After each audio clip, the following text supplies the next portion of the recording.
பிரியா. நான் தென்காசி டிஸ்ட்ரிக்ட்ல வடந்தம்பட்டி அப்படின்னு ஒரு சின்ன கிராமத்துலேருந்து வரேன். ஃபர்ஸ்ட் வந்து நான் கடவுளுக்கு வந்து தேங்க்ஸ் சொல்லணும்னு ஆசைப்படுறேன். அப்புறமா சொல்லணும் அப்படின்னா எங்கள் அப்பா அம்மாவுக்கு தான். நான் இந்த இடத்துல இருக்கேன் அப்படின்னா அதுக்கு ஃபர்ஸ்ட் காரணமே எங்கள் அப்பா அம்மா தான். அவங்க ரொம்ப கஷ்டப்பட்டதும் எனக்கு கஷ்டம் தெரியாம தான் என்னை வந்து படிக்க வச்சாங்க. இதனால் வரைக்கும் நான் எந்த வேலைக்கோ எதுக்குமே என்னை வந்து அனுப்புறதில்லை. நான் கஷ்டப்பட்டதே இல்லைன்னு தான் சொல்லணும்.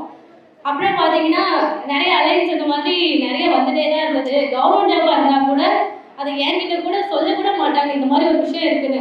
ஏன்னா அவங்களுக்கு வந்து நான் படிக்கணும், வேலைக்கு போகணும், அதுக்கப்புறம் அதெல்லாம் பார்த்துக்கலாம், எப்படிதான் ஃபர்ஸ்ட் வேலைக்கு போகணும், என்ன நான் படிக்கல எப்படிதான் வேலைக்கு போகணும் அப்படின்ற ஒரே விஷயம் மட்டும்தான் அவங்களுக்கு. இது வந்து அவங்களோட ஆசை கிடையாது. நான் வந்து கண்டிப்பாக குரூப் ஒன் அச்சீவ் பண்ணுவேன், அதுக்கப்புறம் தான் நான் இங்கே பேசணும்னு நினச்சேன். பட் சார்லாம் மறுபடியும் பேச சொல்றதுனால தான் பேசுகிறேன்.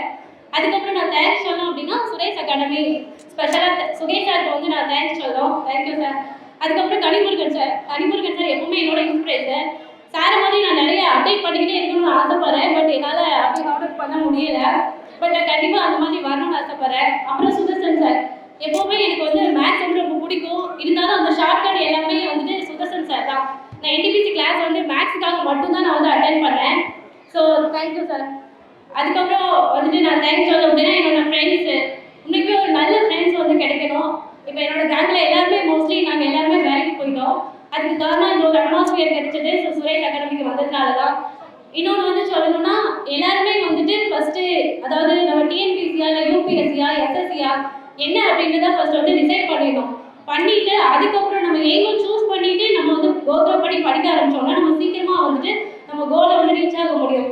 ஏன்னா நான் பண்ண தப்பு அதுதான். நான் ஃபர்ஸ்ட் உள்ள வந்துட்டு நான் எதில் நான் படிக்க போகிறேன் அப்படின்றது எனக்கு வந்து தெரியாமல் கொஞ்ச நேரம் ரயில்வே கொஞ்சம் டிஎன்பிஎஸ்சி அப்படியே போயிட்டு இருந்தேன். இப்போ வந்து இது எனக்கு செகண்ட் அப்பாயின்மெண்ட். அதனால நான் கடவுளுக்கு தேங்க்ஸ் சொல்றேன். இருந்தாலும் நான் சீக்கிரமாக வந்து குரூப் ஒன் அச்சீவ் பண்ணிட்டு சார் கையால் நான் வாங்கணும்னு ஆசைப்படுறேன். Thank you sir. Suresh IAS academy வெற்றியின் முகவரி.